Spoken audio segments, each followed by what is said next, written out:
After a homeless encampment was removed from the Rhode Island State House grounds over the weekend, advocates are calling on state leaders to focus on hundreds of other unhoused people. The Rhode Island Coalition to End Homelessness is re-upping a request that the governor and housing department declare homelessness a state of emergency in Rhode Island. 12 News reporter Alexandra Leslie has been covering the developing situation. And Alex, you recently obtained letters showing back and forth between Housing Secretary Josh Saul and the coalition.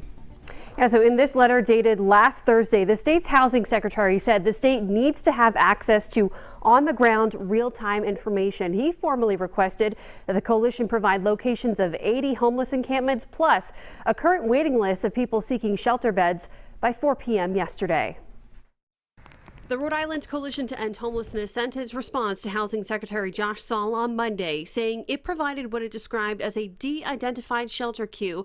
It did not provide the exact locations of dozens of encampments. We are collecting data for the singular sole purpose, which is to help people experiencing homelessness. Like Jennifer Barrera told me in an interview last week, the coalition does not possess exact locations of encampments, and by providing those, it could result in unintended harm to individuals camping outside. We want to make sure that whatever data that the street outreach providers, agencies themselves are sharing is really going to be effective in preventing and ending homelessness. Secretary Saul's letter states privacy and safety is respected, but the information is needed in order to budget and quickly shift resources to areas of high need.